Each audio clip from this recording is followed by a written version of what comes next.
जी अस्सलाम वालेकुम दोस्तों, क्या हाल है जी। आप लोगों का उम्मीद है कि खैरियत से होंगे। आज आप दोस्तों के साथ डिस्कस करना है एक्साइज एंड टैक्सेशन के मोस्ट इंपॉर्टेंट जो पास्ट पेपर में से क्वेश्चन आया है ना जी, वो डिस्कस करने हैं। लेकिन सेशन स्टार्ट करने से पहले आपको बता दूं कि हमारा जो डिटेल सेशन होता है वो स्टार्ट हो चुका है। एक क्लास हुई है, कल जो है ना पहली क्लास थी, आज दूसरी होनी है। ये इस नंबर पे आप रब्ता कर सकते हैं, 03067562 356। ये 3 से 3.5 माह का हमारा सेशन होता है, जिसमें A to Z इंशाल्लाह math, English, computer, average science के साथ साथ ओवरऑल जीके तैयार करवाएंगे। हमारा पैटर्न आपको होता है कि सब्जेक्टिव वे में हम ऑब्जेक्टिव करवाते हैं, पूरे कंसेप्ट बनाते हैं। तो जो दोस्त रब्ता करना चाहे वो इस नंबर पे कर सकते हैं जी। चलें जी, आगे देखिएगा जी कि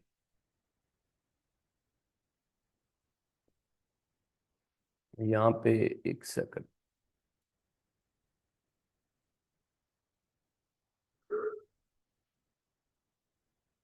अच्छा जी, आप याद रखिएगा कि ये जो लीनिंग टावर है ना जी, ये इटली में है। बेसिकली इसे पीसा टावर भी बोलते हैं, ठीक है ना जी। ये आप याद रखिएगा कि इटली का ये टावर है जी। पीसा टावर, पीसा इलाका है, तो ये थोड़ा सा झुका हुआ है, इस वजह से इसको नाम क्या दे दिया गया जी, leaning tower. Leaning tower of Pisa, ये इटली में आपने याद रखिएगा जी कि ये टावर है जी। ये क्वेश्चन आ सकता है कि वेयर इज लीनिंग टावर ना, तो ये याद रखिएगा। अच्छा, which of the following is, वो कहता है कि प्राइमरी ड्राइव कौन सी है, यानी ऐसी चीजें जो बेसिक जरूरत है वो कौन सी होती हैं जी। कि हंगर है जी, आपको होता है कि भूख जो है कि ये बहुत ज़रूरी चीज़ है। थ्रस्ट है, अफेक्टेशन, अफेक्शन है जी, मोहब्बत। तो ये बेसिक नीड्स आ जाती हैं। लेकिन जो सेकेंडरी ड्राइव मानी जाती है ना, क्यूरोसिटी जो है ना, उसको सेकेंडरी ड्राइव जो है वो माना जाता है जी। तो बेसिकली ये सारी जो है ओवरऑल मतलब है जो सर्वाइवल के रेलिवेंट हैं, ऐसी चीज़ें जो बंदे की जिंदगी के रेलिवेंट हैं, वो प्राइमरी ड्राइव उन्हें बोला जाता है जी। तो सेकेंडरी में फिर क्या आएगा जी, क्यूरोसिटी आएगी जी। अच्छा जी, अब ये देखिएगा कि ये आ जाता है कि ससनेद अंपायर, आपको पता है सासानी हुकूमत ये कहाँ पे थी जी। तो ये ईरान में थी। आपने याद रखिएगा सरकार दो आलम सल्लल्लाहु अलैहि वसल्लम की जो आप सल्लम की लाने नबूवत से पहले ना यहाँ पे गवर्नमेंट थी जी, जो 224 AD से लेके 651 AD तक रही है। इसे सासानी हुकूमत, सैसनेद अंपायर बोलते थे। इसका पहला बादशाह जो है ना वो उर्दशीर अव्वल है जी, उर्दशीर अव्वल। ये 224 AD से लेके 241 AD तक रहा है जी। और इसका आखिरी जो बादशाह था ना जी, वो यजदगर है जी, यजदगर थर्ड है जी। खुसरो परवेज का बेटा है जी। 632 से लेके 651 तक वो रूलर रहा है जी। तो ये आपने याद रखिएगा कि ससनेद अंपायर, इसी हुकूमत को कसरा बोलते थे, बादशाह को ना जी। आपको पता है कैसर बोलते थे ईरान, रोमन अंपायर को। तो ये एक बहुत बड़ी हुकूमत थी, ईरान, इराक, ठीक है ना जी, एक बड़ा एरिया इनके पास आता था। तो मुस्लिम जो है ना जी, फातेह ईरान जिसने इस हुकूमत को ख़त्म किया था, उनका नाम है साद बिन अबी वकास। हजरत साद बिन अबी वकास जो है ना जी, उन्हें फातेह ईरान बोला जाता है। तो बड़ी बड़ी जंगें हुई हैं जी। आपको पता है जंगे जसर, फिर जंगे कादसिया, बहुत बड़ी जंग थी जी जंगे कादसिया। रुस्तम पहलवान के साथ लड़े थे हजरत साद बिन अबी वकास। फिर आपको पता है कि जंगे निहावंद है जी, फिर जंगे मदाइन है जी। तो इस तरह काफी सारी जंगों के बाद जो है वो ये ईरान फतह हुआ, सैसनेद एम्पायर खत्म हो गई, और ये सारा एरिया जो है वो इस्लाम के अंडर आ गया जी। तो ये आपने याद रखिएगा जी।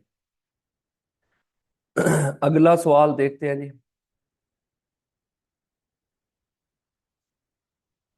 कि organisation of Islamic cooperation is, यानी कि ऑर्गेनाइजेशन ऑफ मुस्लिम कंट्रीज है जी। आपको पता है कि OIC ये 1969 में बनी थी जी, 1969 में ये बनी थी। और इसका हेडक्वार्टर जो है वो जद्दा में है जी।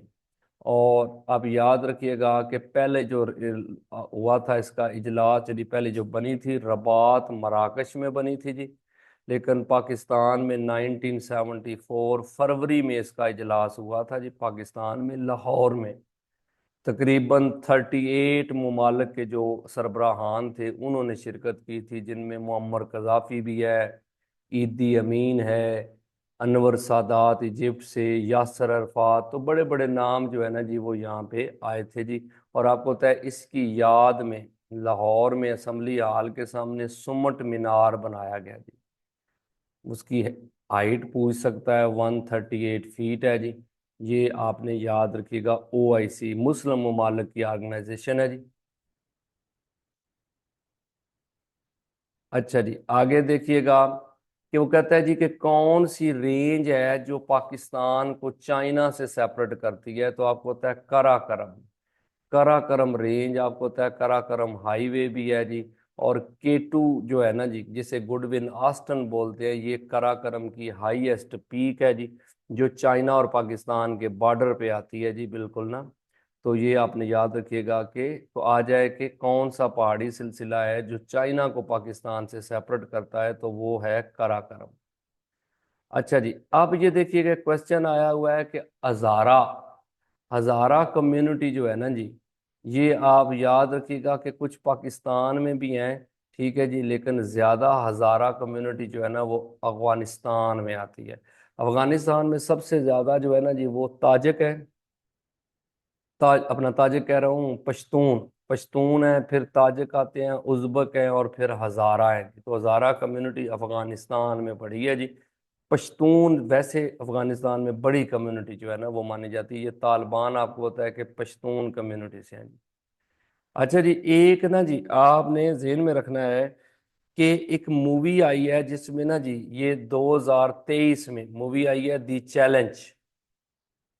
इसमें फर्स्ट टाइम जो है वो स्पेस के अंदर, मतलब है ना कि वो उन्होंने सीन जो है ना वो किए हैं जी। फर्स्ट फ्रॉम स्पेस, स्पेस में आप देखें कि ये लोग जो हैं इन्होंने स्पेस में जाके इनको शूट किया गया जी। तो ये आप याद रखिएगा, दी चैलेंज मूवी है जी। अच्छा जी, आगे देखिएगा कि वो कहते हैं कि कौन सा हमारा प्लेयर था जी हॉकी का, जी first captain of Pakistan hockey Olympic team. आपने याद रखना है कि उनका नाम है अली इक़्तिदार शाह, इक़्तिदार शाह दारा। इनको अगर आप देखें तो इनकी लाइफ ड्यूरेशन 1915 से 1981 तक है जी, 1915 से 1981। ये पहले 1936 में ना जी ब्रिटिश इंडिया टीम हॉकी के प्लेयर थे, तो इन्होंने गोल्ड मेडल उस वक्त, मतलब है कि हॉकी ने जीता था, इंडिया ने ना जी gold medal, British India team थी।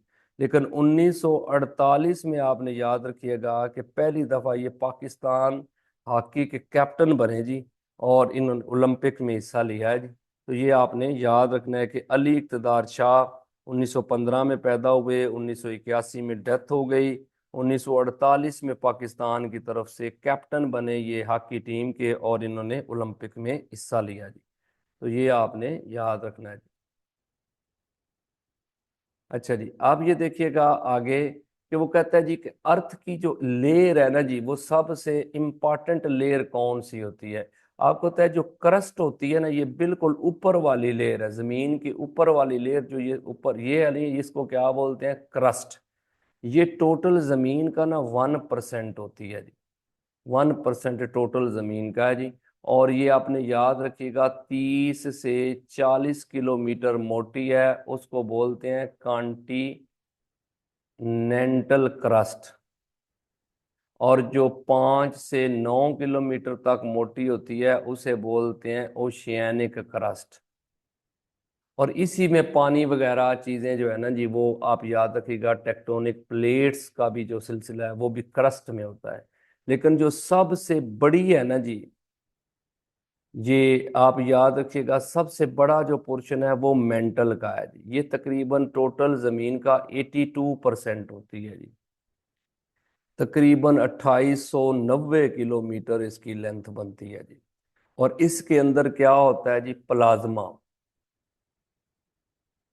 प्लाज्मा, प्लाज्मा जो है ना जी, ये फोर्थ फॉर्म ऑफ मैटर है जी। यानी पहले होता था ना जी कि ठोस है यानी कि मैटर है, फिर ऑयल होता है यानी लिक्विड आ जाता है, और फिर गैस आती है। तो ये यानी कि अपना सॉलिड और लिक्विड की दरमियानी शक्ल है प्लाज्मा जो है।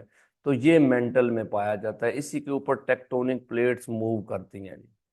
तो अब याद रखिएगा, जो अर्थक्वेक भी आते हैं ना, तो वो प्लाज्मा में जब चेंज आती है तो टेक्टोनिक प्लेट्स की मूवमेंट पे असर करता है, जिसकी वजह से आपको होता है कि क्या हो जाता है कि वो मतलब है कि ज़मीन की मूवमेंट जो है डिस्टर्ब होती है और जलजले आते हैं, अर्थक्वेक आते हैं।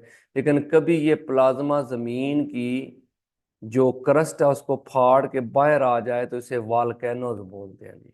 तो लास्ट जो जमीन का पोर्शन होता है वो कोर होता है जी। तो कोर जो है ना, ये टोटल जमीन का 17% है जी। और इसमें ना बहुत ज्यादा हीट है जी, रॉक्स और हीट बहुत ज्यादा होती है जी।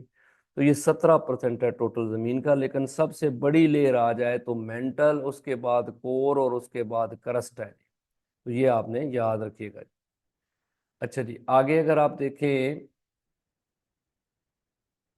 तो आपको होता है कि 1912 में एक जहाज जो है ना जी, वो चला था जी। आपने याद रखें कि जहाज के हिसाब से अगर आप देखें, who is the male character in the film Titanic. आपको पता है 1912 में ये टाइटैनिक जहाज जो है ना जी, ये चला था साउथ हैम्पटन, यूके से चला था, और इसने जाना था न्यूयॉर्क।